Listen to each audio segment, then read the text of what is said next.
on this. Hi everyone. So Nick has kindly agreed to come and talk to us about stress. Nick is a therapist and coach who retrained after a life in corporate HR spanning 23 years. She works in private practice supporting clients with stress, anxiety, grief and loss, bereavement, relationship difficulties, self-confidence and self-esteem. So I'm going to pass over to Nick now to talk you through her presentation. Thanks very much, Nick.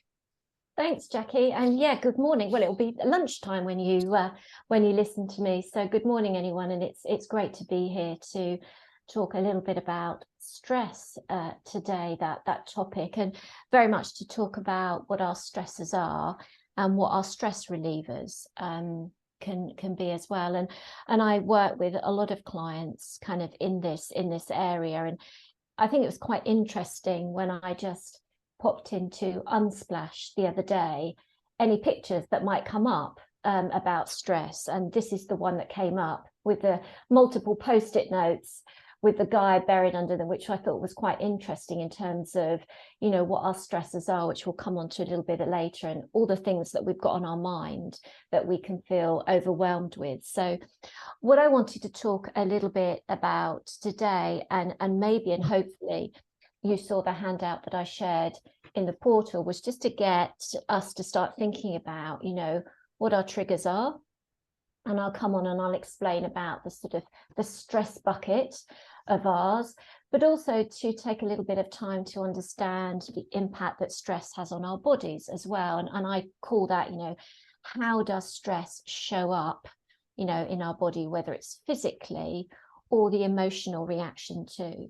And then towards the end, and you won't be surprised to know it's sort of self-care all the way, is to actually identify ways to look after ourselves, you know, the self-care piece, the tweaks that we can make to help sort of manage our stress as well. So what I wanted to talk about to begin with is just to have a look at this stress bucket. Now, often with clients, I refer to the stress bucket, but I also refer to a bottle of fizz. So let me just talk a little bit about the bottle of fizz to begin with. When I talk about that, is to say, you know, whether or not we do drink fizzy drinks, you know, diet drinks, that's another topic. It's saying, you know, when our stress bucket gets too full, or we shake up that bottle of fizz, if we're not looking for ways to alleviate our stress, then effectively when we tease that bottle off, tease that top of that bottle of fizz, or, you know, we look at what's in our stress bucket, everything overflows, or we turn the top on it and everything explodes, you know, out of our bottle of fizz. So it's making sure that we can actually manage what's in our stress bucket. And the easy analogy is to say stress flows into this bucket, and we'll come on a little bit in shortly to talk about what can go into our stress bucket. But the key here is that vulnerability piece, is to notice when our stress levels, our stress bucket is getting too full, and that's when it overflows. So what we'll come on to a little bit later is what are those techniques, those stress relievers, as I like to call them, that we can open the tap on that bucket to relieve our stress. Because actually, if we keep that tap closed on the bucket, then we're into overwhelm, we're into those feelings of vulnerability, our bucket overflows. And then that's where those symptoms of stress develop for both us physically and emotionally. So I hope that makes sense. Jackie, that makes sense? Yeah, as well with that kind of that analogy. Yeah, definitely. Bottle. So we'll come on to shortly about, you know, all those things that can go into the bucket. Obviously, if it overflows, you know, what we might see in ourselves, such as irritability, anger, frustration, the snapping. But the idea is that we can just open that tap on the bucket, or gently tease off that top on that bottle of fizz, so we can kind of alleviate and sort of manage our stress. So it's recognizing, as we well know, that stress can be physical and it can be emotional as well. I came across this and I used this in my work, which I thought was really kind of quite interesting, is to reflect on, what type of stressed are we? Because stress comes in kind of many different forms. So threat, loss, inner conflict, or wear and tear.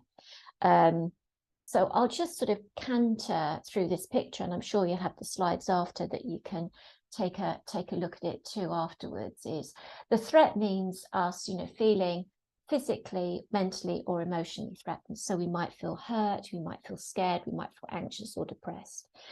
And what this slide really shows is things that we can do to help that type of stress that we are. So in the threat sense, seeking support, professional help, and that's obviously where therapy comes in, for example, to process feelings of trauma, or treating ourselves with care and compassion. And that will come up a lot when we're feeling stress, because really is key about self-care, self-compassion, and lifestyle that we'll come on to a little bit later. And then loss as well. So, that loss, losing something or someone important to us. So we may feel the grief, the loss, the anger, the helpless, all those feelings that are associated with loss. And what we can do, accepting the grief, working with the grief, and seeking comfort from others that are going through the same experience. I thought inner conflict was quite interesting. So that feeling stressed about something that's in inner conflict with our own core values, which may leave us feeling shocked, confused, enraged. So it's what we can do. So it's avoiding that self-judgment, that kind of blame, saying, what could I do under these circumstances? What does this tell me about my own values, and what can I do differently in the future? And I'm just moving us, Jackie, around the screen so I can see the slide. And then finally, wear and tear. So feeling worn down by life, which is we need to look at, because without the rest and recovery, the response is, the reaction is, we continue to feel tired, we move to burnout, we feel frustrated. So it's looking about how we can manage our day-to-day activities, how we can prioritize, and what we can come up with solutions to really decrease our workload, manage our workload, this the kind of burnout. Yeah, I recognise those. Wear and tear. Yeah, wear and tear would be my one. When I was working in corporate, I really felt that burnout, frustration of things not, and little things would tip me over the edge. And so I was definitely someone that was snappy and would tip over the edge. And I think loss is an interesting one, isn't it? Because it doesn't have to be just loss of a person. It could be for people who have to give something up that they love, and that might be being made redundant, or it could be losing something that they thought, they counted as being precious. Maybe their finances change and they have to give up having holidays or something like that. It doesn't necessarily have to be something big, I guess. Yeah, and that's a really important point, because in my work as a therapist, I talk about living losses, and those are exactly as you mentioned, Jackie, it's the living losses of maybe financial difficulties.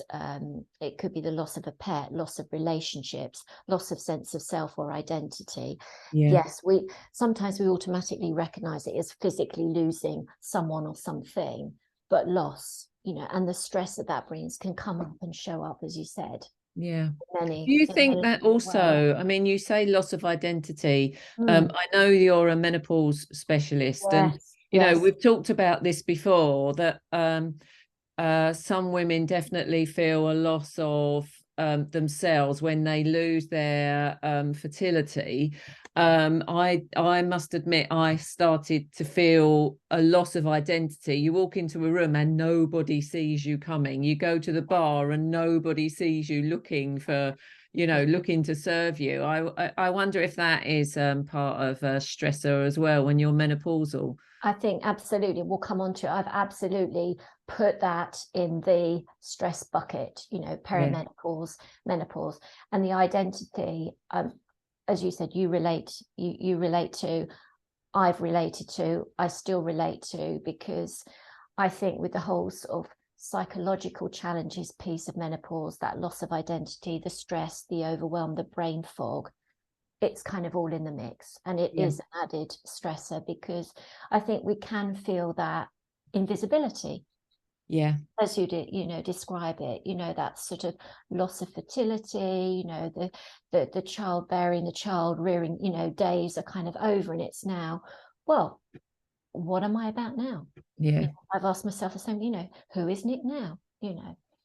At 50, what do I want to? But it's it can be an exciting time of possibilities and opportunities as well. Absolutely. So, yeah, absolutely. I'll touch on perimenopause and menopause too. So before I come on to the kind of the stress bucket, I wanted to talk about us being aware of how stress may show up for us. And I do want to kind of canter through this, but I also kind of wanted to make the sort of the link with food, which is kind of why the guys are here as part of that January reset, and sort of the digestive issues piece. But unlike yourself, Jackie, I don't profess to be an expert, so I've got some kind of notes here to guide me. But it's recognizing the kind of, I say, common signs and symptoms of stress for us, whether it shows up in our mood, our feelings of irritability, feeling hopeless, feeling sensitive, kind of and emotional. It could be about, the headaches. It could be, and I'll come on to the digestive issues, it could be chest pain, it could be random aches and pains, it could be loss of libido.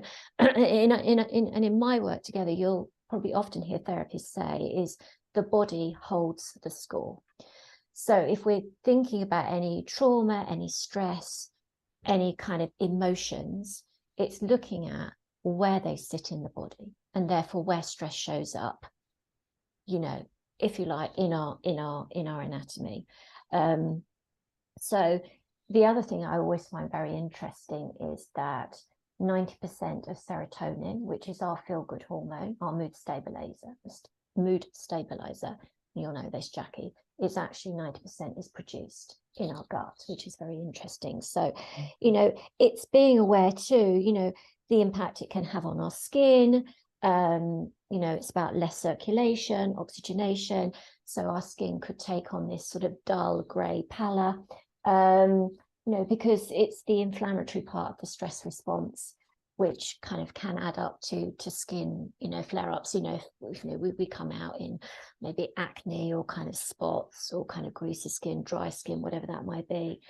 I think, and you'll understand this better than I, Jackie, the digestion, I think, is a very interesting piece as well, because obviously our bodies, with stress, as we know, go into that fight or flight response, don't they? And, our sort of whole digestive system goes on hold when we're supposedly thinking of sort of fighting off that sort of saber-toothed tiger. So, our digestive system very much, halts when our nervous system goes into that sort of excitatory mode, as I call it. So that's when, as you well know, Jackie, our food, any food that's eaten, can really sit in our body and cause the gas and the bloating, and potentially, result in food intolerances as well. So we need to kind of keep our digestive system, calm so it can function. And I guess and I'm very interested too in where the kind of whole vagus nerve piece comes in, because obviously our vagus nerve really helps manage, those complex processes in our digestive tract,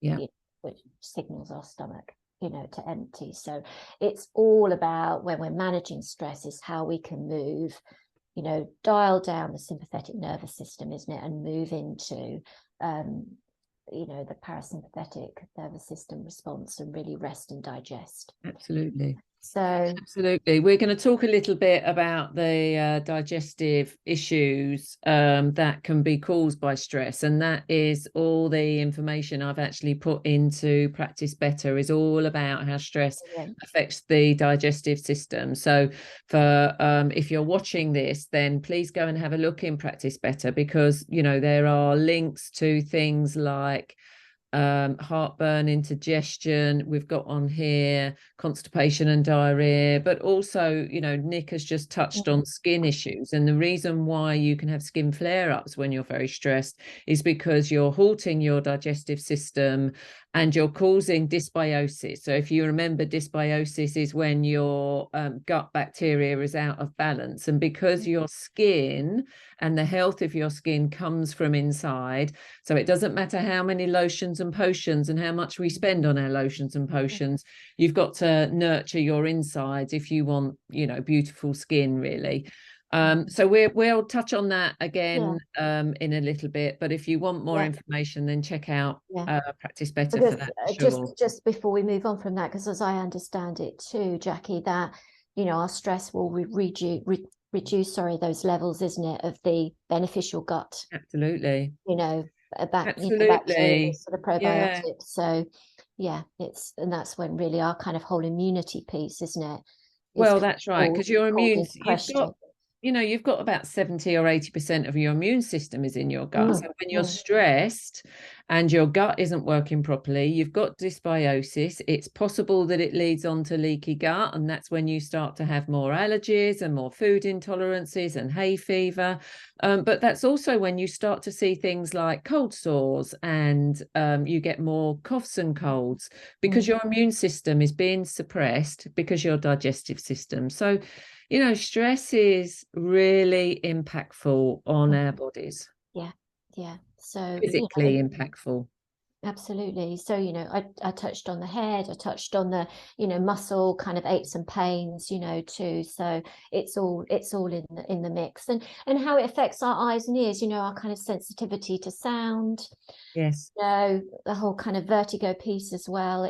Which I myself have experienced. So it's all in the mix. So so something to consider.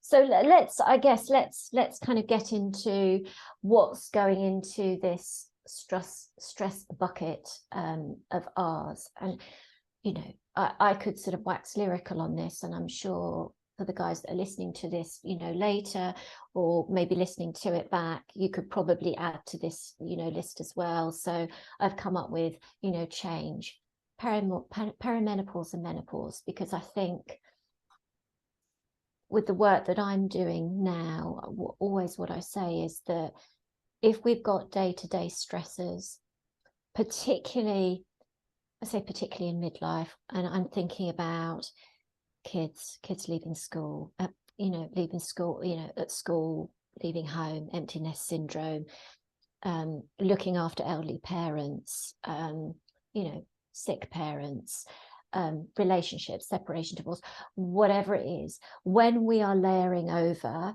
the hormone fluctuation as well in midlife, it becomes a bit of a potent mix, you know, and hence the kind of stress levels and particularly anxiety levels, you know, can kind of go through the roof. So you know, and I'm going to come on to this very shortly. I've kind of put food, if you like, in that bucket as well, because you know, as you said in your work, you know, Jackie, food can be a medicine, but it can also be a stressor. Absolutely. And I'll touch on that shortly if we're aware of using food as a coping strategy, and come on a little bit to eating our feelings and eating our emotions. So it's kind of recognizing and acknowledging, and it's maybe in an exercise the guys can do, you know, to kind of journal to say, you know, what is in my bucket, what's in danger of going into my bucket, and just kind of being aware of. And that's when the management strategies, you know, come into play. So it can be a combination of practical stuff, physical stuff, emotional stuff. So I said anxiety, uncertainty, dissatisfaction, conflict, whatever it might be, health worries, and this whole piece around identity, feedback, inner critic, imposter. It's interesting because it resonates with you. Oh, absolutely. I've just gone through that bucket, and I think in the last, because Kev and I took early retirement in 2019 because the job I was doing in particular had changed so dramatically that I wasn't enjoying it, and it was very stressful. But I was also by that time well into my menopause, and all sorry, I'm just going to chuck.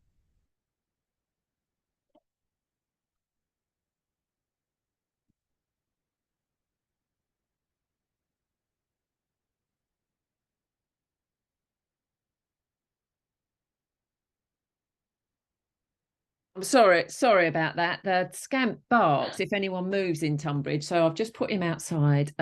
No, that's I had the He's same not going to be this happy. morning. The window cleaner is due, and I've delayed the window cleaner because, yeah, Oh Frankie dear. decided to start barking at 10 to 11. So timing Well, impeccable. he's Anyway, going to scratch at the door now. So as I was saying, yeah. we retired in 2019. So we had retirement. I had menopause. My dad was diagnosed with vascular dementia, and his health suddenly went down.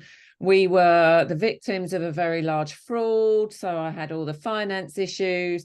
When your estrogen drops, you then feel more anxious anyway. My dad was sick, as I say, so I wasn't sleeping at all.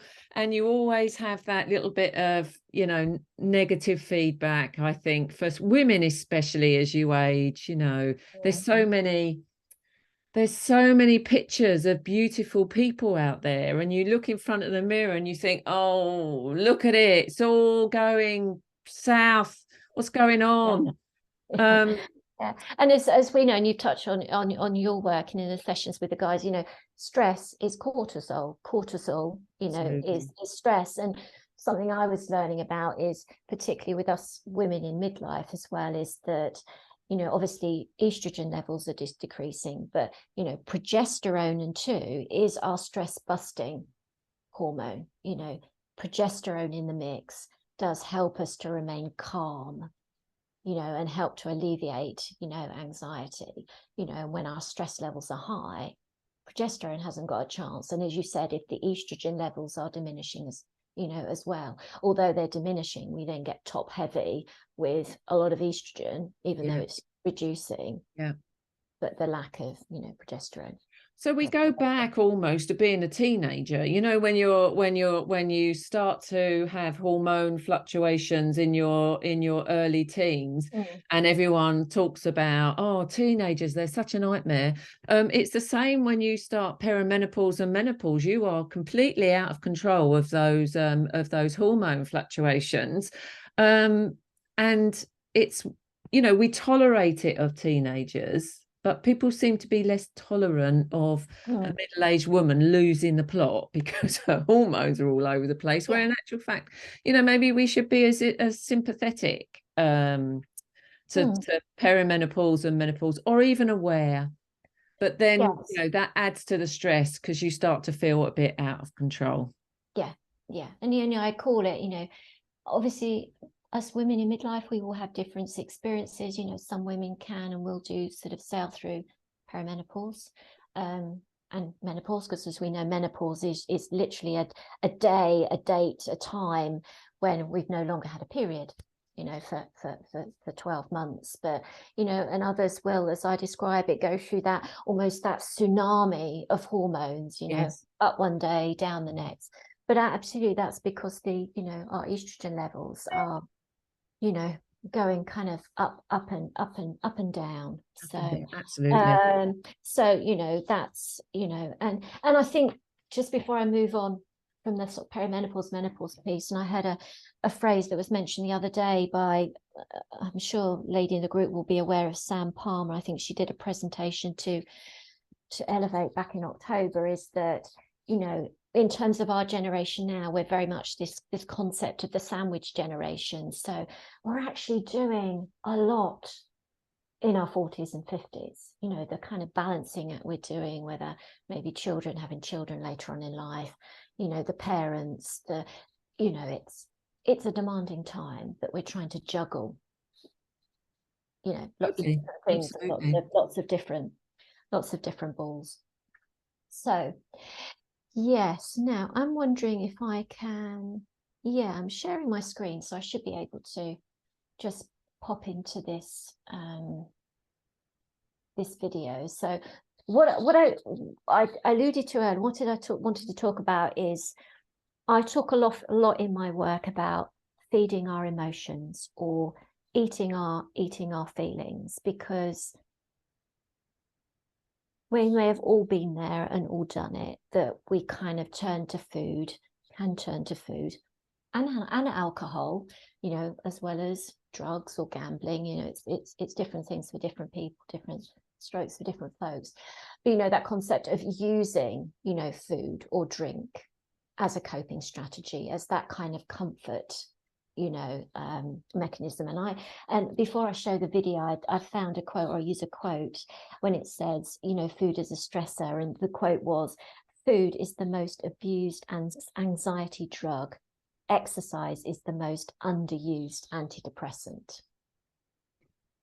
That's very good. Interesting, that, and that will, you know, tee up, and, you know, sort of Caroline's, you know, talk in a kind of a couple of weeks time. But I always say sometimes, and I've done it over the years, that food can and drink, that, you know, can be that, what I describe, that self anesthesia, just to numb things and to dumb things down. So I'm just wondering here, Jackie, how I can. Is that, can you click on that? Is that a click? I can't, but I know I have got the link actually already up on my laptop. So how might I? Can you come out of the presentation and then go in? There we go. There we go. Yes. Easy peasy. So let's just see if I can. It's only a very, very short clip, but the clip is, I'm sure you've come across him, Dr. Chatterjee, who I'm a big fan of. He's just talking about a particular strategy called the 3Fs to kind of, you know, manage when we may be eating too much or using food as a AKA coping strategy or stressor. Right, let's see if we can get some sound. And you go, you know what, I really fancy some biscuits tonight. That's fine. But what I'd ask you to do is say, let's just take a quick pause there. This game in the book is called the Freedom Exercise, the 3Fs. The first F is feel. Just take a pause and ask yourself, what are you really feeling? Are you really hungry? Or actually, are you bored? Are you lonely? Has the work been stressful today and it's your way of treating yourself? And then go ahead and have it. But you're just starting to build in that awareness that, oh, you know what? I was just stressed. That was my way of managing stress. So the second F is feed. How does your chosen food feed that feeling? When I'm stressed and I have biscuits, I feel better. Okay, great. You can still have the biscuits. Of course, it's not my job to say you should or shouldn't have them, but at least you're understanding where that's coming from. And then the third F is find. Now that you know how food feeds that feeling, can you find a non-food behavior to deal with that same emotion? So let's say it was stress. Well, maybe what you might think of is, well, maybe I can do a 5-minute, YouTube yoga flow for 5 minutes just to unwind. Or maybe I'll run myself a bath. Or maybe I'll phone a friend of mine and unwind. So it's really, this book is about helping us to get to know our behaviors better, because then we don't need to be extreme. We don't need to go, I'm either all in or I'm all out. And that also means that you may intentionally go, you know what? I am stressed and life is tough at the moment. And you know what? Tonight I do fancy the biscuits. But if you're intentional about it, then you understand what's driving it. And this is what I found to work so well for so many of my patients, is when they understand the behaviors, they're actually a lot kinder to themselves and go, that's okay. Okay, let me come out of that. He definitely talks a lot of sense, doesn't he? I mean, the other thing to understand about I'm sure you've come across him, haven't you, Jackie? Absolutely, yeah. But, you know, the other thing to understand is when we're stressed, our bodies, our cells are releasing their glucose. So you store fat, you store glucose. When we're stressed, we release it and it's in our bloodstream. So the moment your stressor reduces, suddenly you are really, really hungry. And that's when you find yourself in front of the biscuit tin, eating those biscuits, because you're being driven by an evolutionary mechanism that tells you to source sugar, because sugar is the quickest way of getting glucose back into your cells. So actually, you know, it's not to do with willpower or greed or anything like that. It's to do with your cells craving the sugar and telling your brain to source sugar. And if you can resist that, you are a really strong-willed person, because it's hard to resist those brain signals. So don't beat yourself up about it. Just understand where it's coming from. Yeah, and he said the kind of actually understand where it's coming from. This is okay. I talk a lot in my work about, when we say it's okay, it's to kind of normalize it. Absolutely. So, it's a kind of almost that sort of normalizing kind of human reaction. Yeah. To things. And when we beat ourselves up about those things, we actually add more stress to ourselves, because we're not good enough, or we're not strong enough, or we don't have the best willpower, or why did we do it? And I talk all the time about, if you're going to have something, then have it and enjoy it. Don't have it and then feel guilty about it. If you've made the decision, enjoy it. And that's when I often talk about, and I said on one of those slides, is that when, our inner critic, I'm pointing this side of my face, the inner critic shows up rather than the inner coach on the other side, which is the more compassionate to say, as you said, I get this, understand why this is going on, rather than kind of constant, kind of berating. So, this is actually a final slide, and I'm going to touch on it, talk about it, and we can talk about it. And I could talk, wax lyrical. I don't think there'll be any surprises, on this slide, and kind of what I'm gonna share. But it is about, as I touched on earlier, dialing down that sympathetic nervous system, the autonomic nervous response, and actually sort of dialing up our parasympathetic nervous system to say, what can we do to look after ourselves, how we can keep those cortisol levels in check, and in terms of the self-care piece. And I always talk about self-care, and part of that is lifestyle too. It's a necessity for us. It's not a luxury. It's we often say, don't we, well, I haven't got time to do that because I'll do that when. And we're kind of we're all guilty, we are all guilty of it. But it's recognizing what works for us. You said earlier, Jackie, particularly, what do we enjoy doing, and things that we can do, and maybe kind of small tweaks and incremental steps that can be our stress relievers. And you know what? They're probably already things that we are doing, which we may not recognize. And I often talk in my work about, what is something that you can do every day as part of your self-care that's a non-negotiable. What it's almost like in your diary. It's something, I don't know, you do every morning. I know Dr. Chatterjee talks about the kind of the 3 M's, which is movement, meditation, and mindfulness. The other things that he talks about is 1 minute of intense activity. I'm not necessarily talking, as we know, about the HIIT type of intensive activity. 2 minutes of deep breathing, and I know Sarah's going to be joining, isn't she, next week, to talk about breath work as well. Having a good cry, having a good laugh, putting on a comedy that you kind of like to watch, some simple things like that. And all the things that we see, I'm going to touch on sleep, shortly, but the stretching, the walking, the physical release. And obviously Caroline will be here in a couple of weeks' time to talk about, exactly that. It isn't about pedaling hard, on a bike. It is those, and I'll let her talk about that, the strength-based type of activity, healthy food, yourself, Jack, the yoga. I'm going to come on to different types of rest shortly, but there is how we talk to ourselves, how we think about ourselves. So forgiveness, compassion, kindness.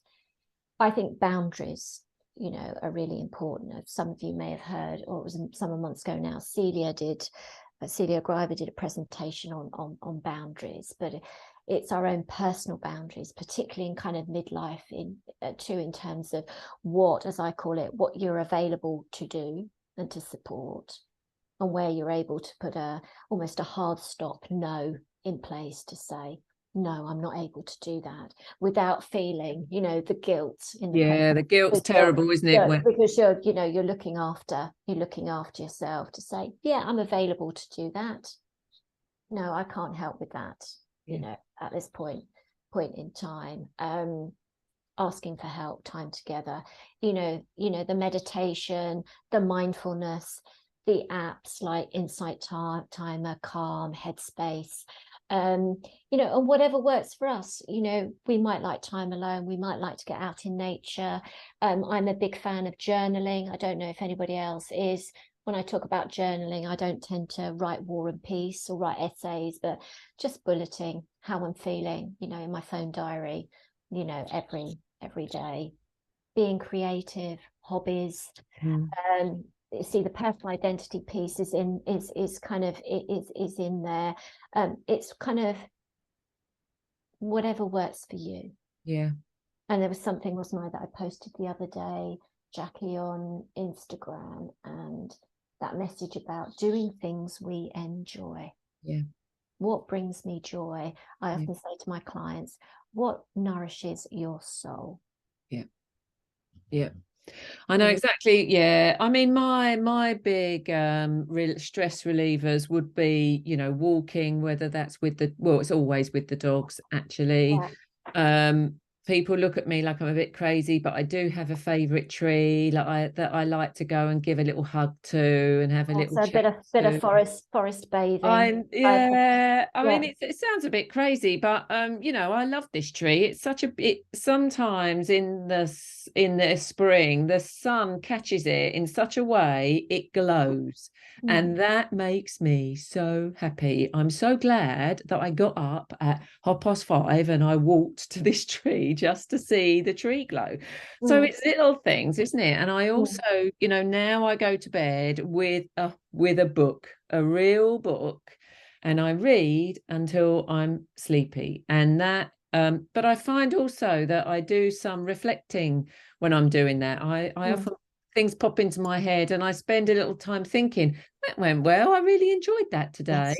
And I try to finish the day on a positive note rather than beating myself. But I've not always been good at that, I have to say. But I am much better at it now, at being positive about myself and what I've achieved. Yeah, and I think that's a point I was going to mention. It's sort of getting into that, what we call the habit stacking, isn't it?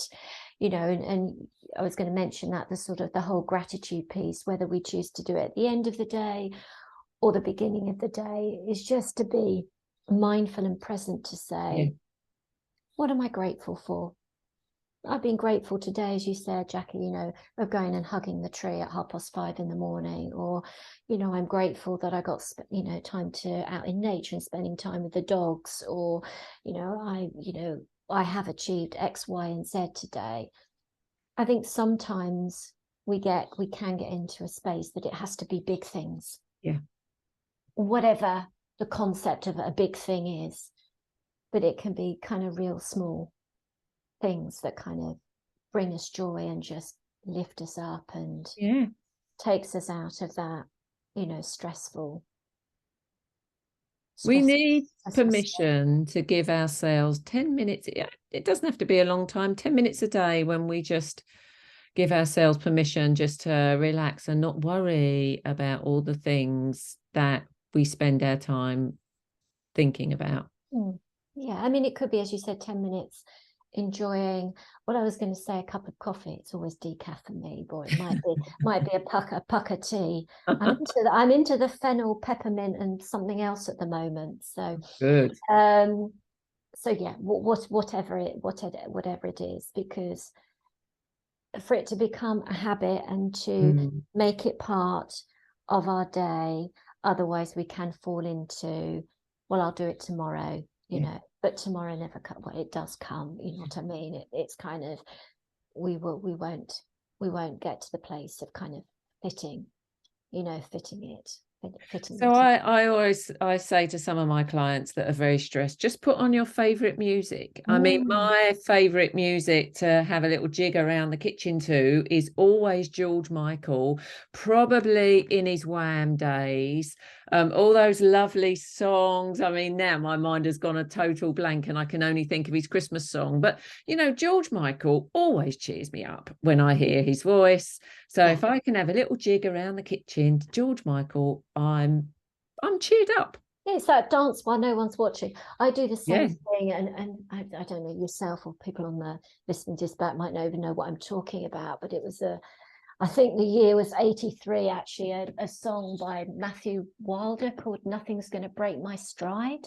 Oh, I don't know. Yes, you have to. Yes, the YouTube video is really poor with sort of women in, you know, spangly leotards. And, yeah, it's quite cringeworthy. But there's a motivation around it. Nothing's going to break my stride. Nothing's going to slow me down. You know, and Yeah, I know that one. Yes. Yeah, which is the kind of one that I kind of put on. So but yeah, briefly, and I know some that are part of kind of Caroline's Kerslate's group as well, is just touching on the, you know, recognizing that there are different forms of, you know, rest. You know, when we say that physical rest, for example, it doesn't have to be going to sleep. It can be, you know, just having naps during the day, or just kind of sitting down and kind of watching the TV. You know, the sensory rest, which is being able to kind of switch off from TV, bright lights, iPads, you know, laptops, computers. I think sometimes we miss the creativity piece, don't we? Doing something creative, whether it's, I don't know, if we are creative, painting, knitting, crochet, what, you know, whatever it might be. Cooking. Let's talk about cooking. Yes, let's talk about, absolutely. Let's not overlook the cooking. You know, and the kind of emotional rest that says, look, it's okay. It's okay that I'm feeling these feelings today, and it's okay to kind of take a break. And, you know, social rest, you know, it can be with others. It doesn't have to be, you know, with others, but, you know, thinking about how we make connections and how we want to sort of stay connected with the world. And spiritual rest, which is maybe where the prayer, the meditation, you know, being part of the community can come in as well. But I think I've got one final slide here, which was about the sleep. So, and I don't know, Jackie, if you're into the whole, and I'm really just going to touch on it, the Chinese medicine, you know, piece, because I've just on that, and I think Claire does too, that's in the group, is that I've started Qigong as well with Yes, Claire was talking about that yesterday. Which is, you know, when we talk about the exercise, it can be the yoga, you know, you know, the Qigong. It doesn't have to be the, you know, I've got to do hardcore HIIT exercises, which is absolutely, as Caroline will allude to, we don't want, you know, in our midlife. So I just found this quite interesting with my own work in terms of my own digestion, etc., is to just understand the sort of Chinese medicine wheel, as it calls it, what's actually going on, you know, in our bodies, particularly in kind of midlife, the midlife piece, you know, if we are waking up at certain times, you know, of the day and night, it's actually what's going on. Is it because you know, sometimes I can wake up at 3 o'clock, what's going on with the lungs, you know? If it's 2 o'clock, what's going on with the liver? 9 times out of 10, for me, you know, personally, it'll be between 5 and 7.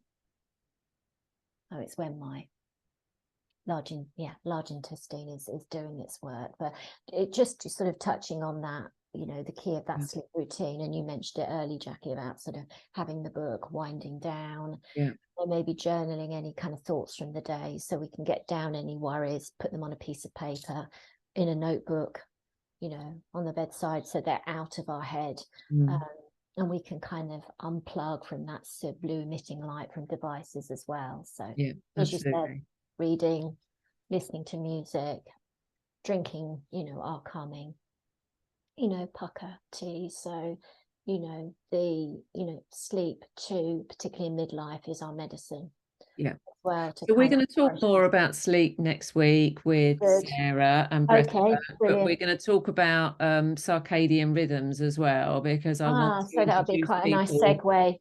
Yeah, I want people to understand or start thinking about what their natural rhythm is, and if you start listening to your natural rhythm, how much calmer you can feel. You know, we try and shoehorn ourselves into other people's idea of what the time is to get up and what the time is to go to sleep, and especially what the time is to eat. So we're going to touch on the circadian rhythm next week, but that is interesting. I've seen that before, but never really given it a lot of thought. So I think that maybe if there's a link that you could share, I'll put that into Practice Better. And I know Annabella shared it before, but I just Googled it. Okay. Chinese, I think I put in Chinese medicine. Well, I mean, I'm happy the slides are there. I'm happy to share. Yeah, but it's interesting to sort of tune into, you know, what's at play. So well, thank you so much, Nick. That is so interesting. It's been lovely to talk to you. So if people want to find you and find more information about you, where can they find you? Yeah, so I do have a website, which is clarity-kent.co.uk. I am on Facebook as, I think it's clarity-kent-counselling, and on Instagram as Clarity, Kent, as well. As I said, one thing I, evasive or sort of didn't touch on was obviously therapy itself. Talking therapy can be very helpful, to talk about stressors, anxieties, but also to look at working through what the strategies can be to manage stress. And as you touched on at the very beginning, Jackie, obviously now, almost as a sort of a niche for me, I'm very much working with perimenopausal, menopausal women and supporting them with, as I call it, the umbrella term of the psychological challenges of menopause. So more the anxiety, stress, brain fog, overwhelm, identity, that type of thing. It's a tough time. Yeah. So, and I'm sure there's a huge market for us as well. So yeah. Okay, well, thank you very much, Nick. Thank you for giving me the opportunity. It's been wonderful. So I'm going to stop recording now.